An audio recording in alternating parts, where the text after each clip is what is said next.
Bienvenidos extraños y extrañas. Entrad libremente por vuestra propia voluntad y dejad parte de la felicidad que traéis.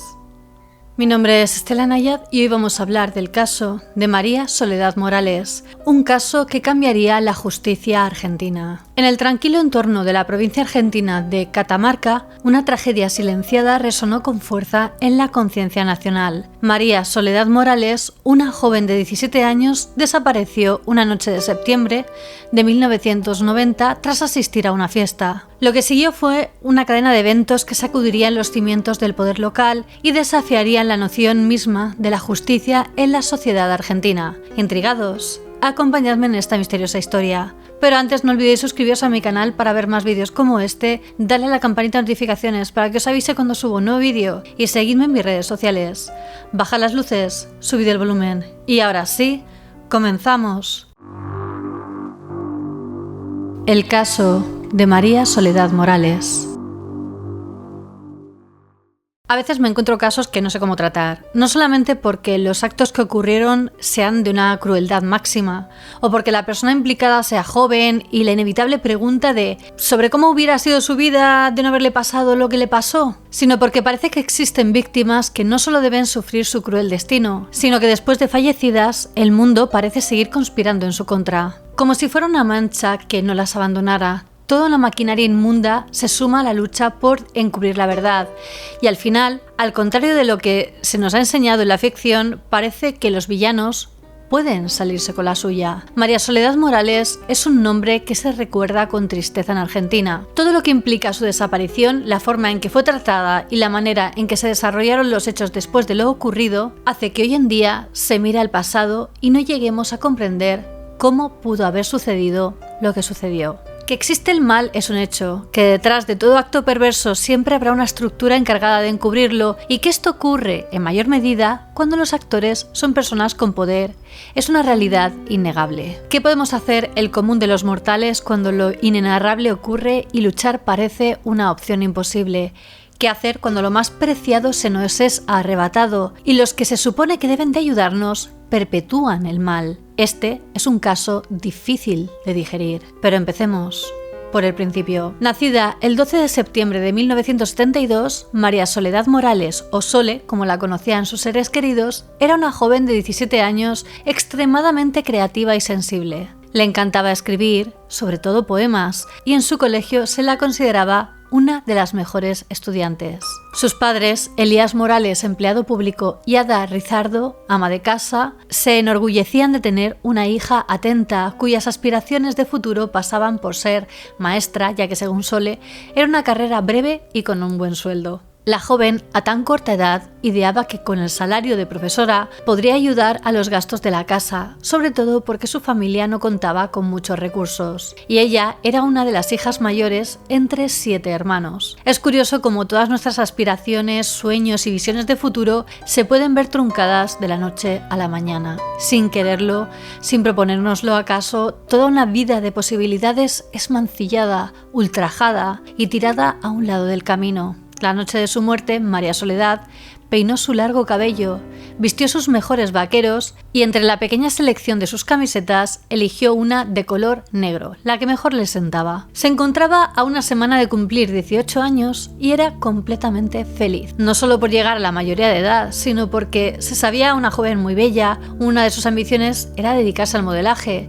Además, el colegio estaba a punto de terminar y si todo salía bien, iría con sus amigos al viaje de graduación. Pero sobre todo, su dicha y su corazón tenían un nombre: Luis Tula. La fiesta a la que iría ese 7 de septiembre de 1990 era diferente. Junto a sus compañeros del colegio del Carmen y San José, intentaban reunir dinero con el objetivo de costear dicho viaje de graduación. El lugar elegido fue la discoteca Le Feu Rouge de San Fernando, del Valle de Catamarca, la ciudad en la que vivían. Esa era la razón por la cual la joven estaba tan emocionada esa noche, por la cual se despidió de sus padres y avisó de que no llegaría hasta el día siguiente en la tarde, ya que dormiría en la casa de una amiga. La fiesta se desarrolló sin mayores contratiempos y a las 3 de la mañana Sole salió del lugar rumbo a la parada de bus de la calle Maipú. Sus amigos sabían que la joven se iba a encontrar con Luis Tula, su amor secreto, aunque esta era una relación relación que no se veía con muy buenos ojos entre sus conocidos,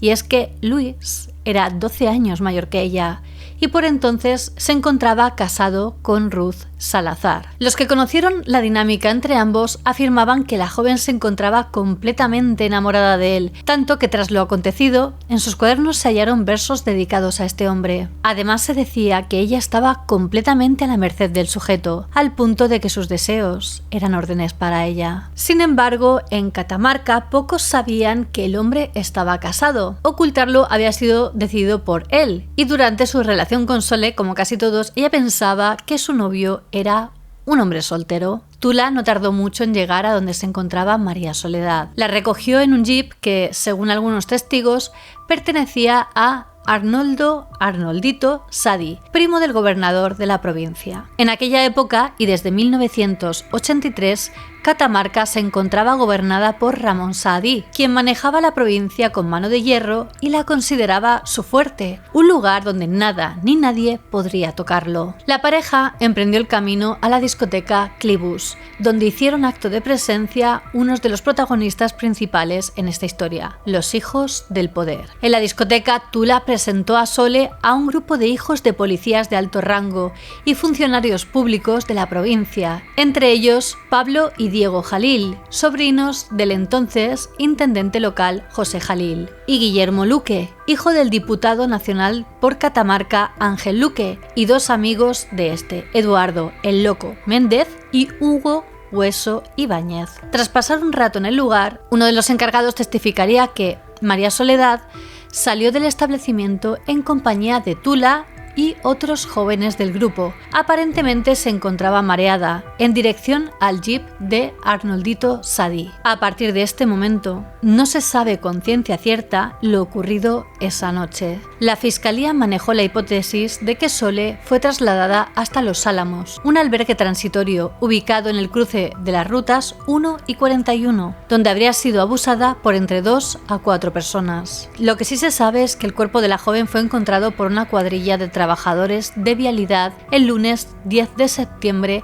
a las 9:30 de la mañana, cerca de la ruta 38, a unos 7 kilómetros de la capital catamarqueña, en una zona conocida como Parque Daza. María Soledad presentaba señas de haber sido golpeada repetidas veces.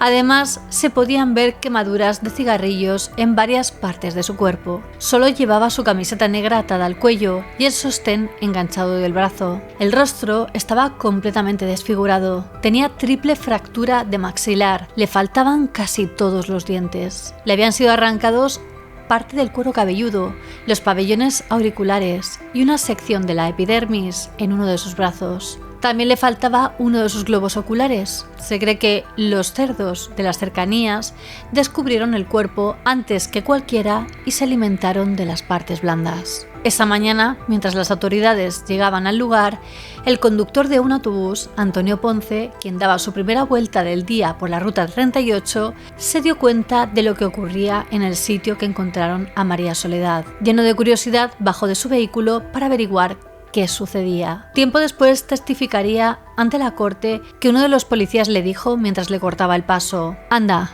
acá no hay nada, fue un accidente». Ese mismo lunes, Ada Risardo recibió la noticia de que habían encontrado a una joven sin vida. Años después, la mujer recordaría: «Llegó un patrullero y un policía. Me avisó de que encontraron el cuerpo de una chica junto al puente del río del Valle. Me hicieron sentir muy mal, como si fuera la culpable de lo que le pasó. Entonces me ordenaron de mala manera que fuera a la morgue a reconocer el cuerpo de mi hija». De inmediato, su esposo se encaminó hasta el depósito para identificar el cuerpo. Debido al estado en que se encontraba Sole, fue imposible reconocerla a primera vista, pero una pequeña cicatriz en una de sus muñecas les hizo comprender que se hallaban delante de su hija. Lo que no sabía Elías Morales es que el jefe de la policía, Miguel Ángel Ferreira, padre de uno de los sospechosos, había ordenado a uno de sus hombres de confianza, el Gato Leguizamos, que levantaran el cuerpo lo antes posible sin revisar la escena y lo trasladaran directamente a la morgue. Allí el cuerpo fue lavado por los bomberos con una manguera, por orden de los capos de la policía provincial. No se mantuvieron correctamente las muestras de rastros,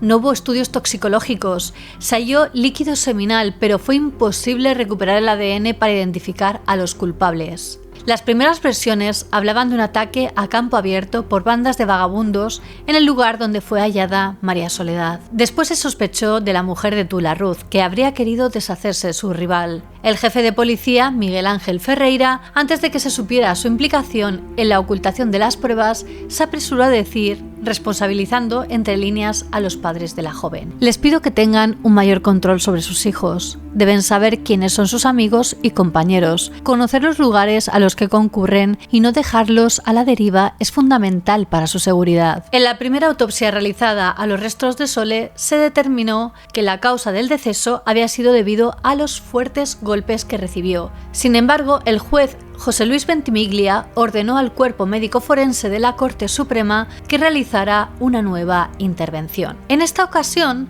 el equipo forense encabezado por los legistas Osvaldo Raffo, Osvaldo Crusi y José Patito determinaron que María Soledad había fallecido por una sobredosis de una droga quizás aplicada en sus partes íntimas. Las fracturas del rostro, los mechones arrancados, revelaban fijación por parte de los perpetradores. La abrasión en el brazo tal vez ocultaba las marcas de la aplicación de alguna medicación intravenosa en un hipotético plan de resucitación. Esclarecidas las causas, el paso siguiente era saber quiénes habían sido los culpables de tan deleznable caso. El primer sospechoso de la lista era, obviamente, Luis Tula, su pareja, aunque los medios de comunicación difundieron que también eran sospechosos del crimen los jóvenes Guillermo Luque, hijo del diputado nacional Ángel Luque, Pablo y Diego Jalil, y Miguel Ángel Ferreira, hijo del jefe de policía provincial. Pese a tener una pista clara por dónde seguir las investigaciones, se tardó más de 2 meses en abrir una indagación judicial y una vez que ésta se inició, los favoritismos políticos fueron más que evidentes. Durante la búsqueda de evidencias ocurrió uno de los hechos más bizarros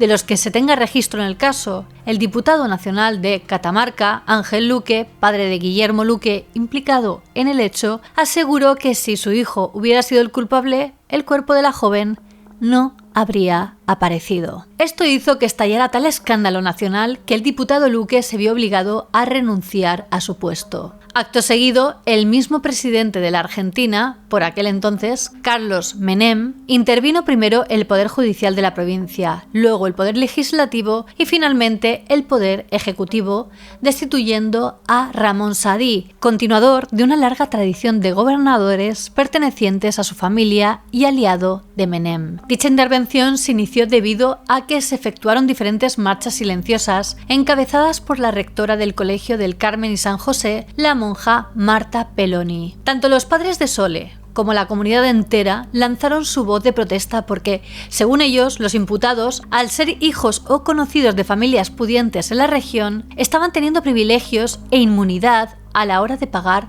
por sus actos. Y recordamos que estos actos fueron actos de abuso y asesinato de la forma más cruel a una chica que no había cumplido aún los 18 años. Esas movilizaciones con el tiempo resultaron decisivas para impedir el encubrimiento del crimen, sobre todo porque lograron rápidamente el apoyo de amplios sectores en todo el país, conmovidos por el caso y la impunidad de sus autores. Sus alegatos tenían fundamentos.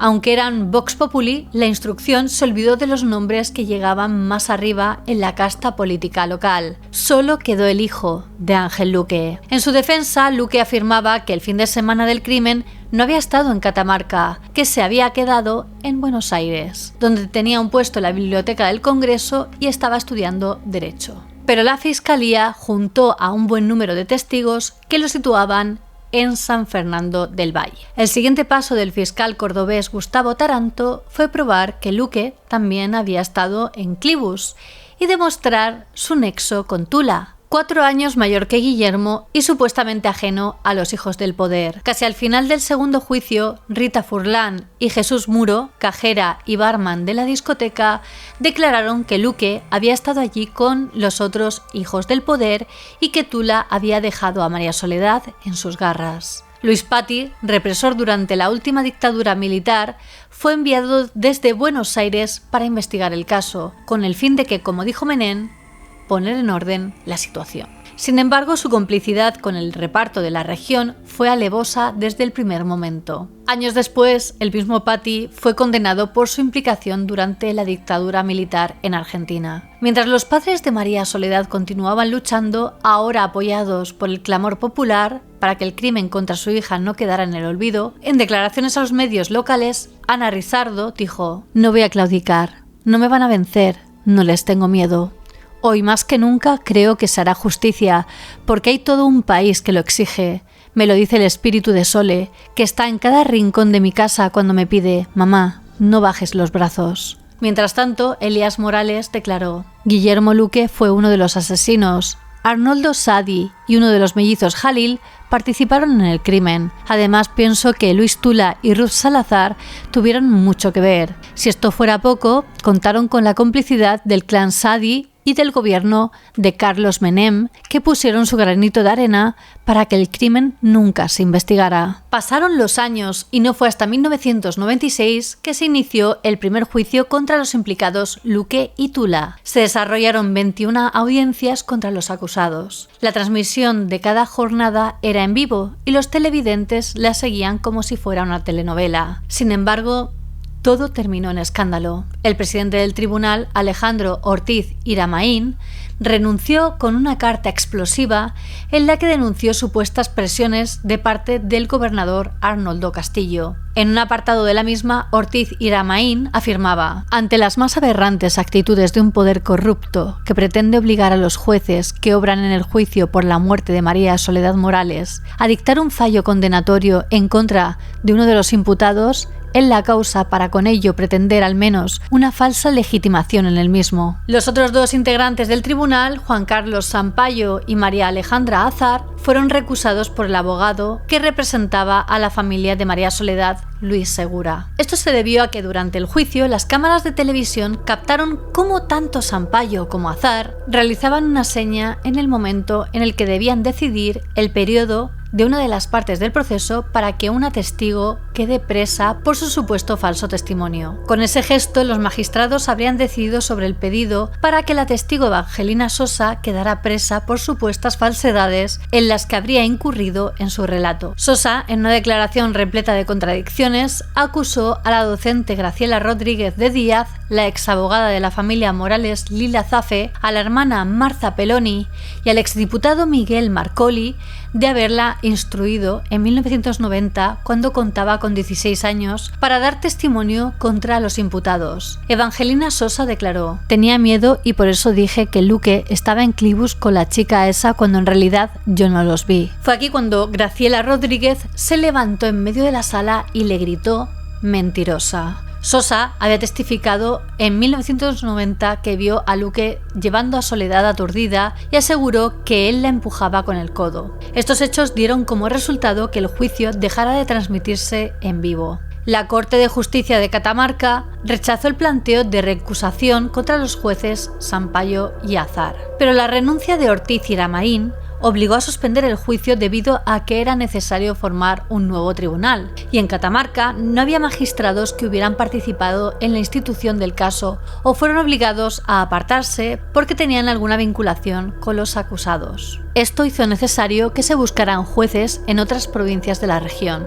2 años más pasaron y el día 27 de febrero de 1998 el tribunal condenó a Luque a 21 años de cárcel como coautor de los abusos de los que siguió la muerte de María Soledad, y a Tula a 9 años como partícipe secundario. 5 años después, el 22 de abril del 2003, Luis Tula, el hombre que había entregado a la chica que lo amaba para que otros hiciesen con ella lo que quisieran, salió en libertad con su título de abogado. Guillermo Luque pasó 14 de los 21 años de su condena en prisión, hasta el 11 de abril del 2010, cuando salió de la cárcel de Catamarca bajo libertad condicional por buena conducta. En la actualidad se dedica a la venta de propiedades e intenta pasar desapercibido para evitar cualquier comentario sobre el pasado. El 12 de septiembre del 2024, María Soledad Morales hubiera celebrado sus 51 años. En una de las sesiones del segundo juicio contra Luque y Tula, a la hora de su alegato, el fiscal pegó una foto de la víctima en la pared y le habló con voz firme al tribunal. María Soledad nos dice: "Me drogaron y yo no quería", y yo le creo. Nos dice: me violaron y yo no quería y yo le creo. Nos dice, esa persona me golpeó y tragué mi propia sangre. Y yo le creo, porque María Soledad no tiene razones para mentir. En un mundo donde la verdad puede ser distorsionada por intereses mezquinos y agendas ocultas, la persistencia de los padres de María Soledad y el clamor popular por justicia nos recuerda que, aunque el camino hacia la verdad y la justicia sea largo y tortuoso, la luz de la verdad siempre brillará más fuerte que las sombras de la corrupción y el encubrimiento. Y bueno, hasta aquí el caso. La interferencia política, la corrupción policial y la influencia del poder económico distorsionaron el curso de la investigación del caso de María Soledad Morales y obstaculizaron el acceso a la verdad y a la justicia. Había demasiados intereses en juego. Además, la liberación anticipada de algunos condenados como Luis Tula cuestiona la efectividad de las penas impuestas y alimenta la sensación de injusticia entre la población. En el caso de María Soledad Morales, se pone de relieve la necesidad de reformas estructurales y de medidas para fortalecer la independencia judicial a la luz de este trágico episodio. ¿Y vosotros qué pensáis? ¿Creéis que al final se hizo justicia? ¿Faltaron algunos por pagar? ¿Se libró gente que tendría que haber cumplido años de cárcel? Decídmelo en los comentarios. Os recuerdo que ya tenéis disponible a la venta mi libro Monstruos Criminales, donde aparecen los casos criminales más bestias de la historia.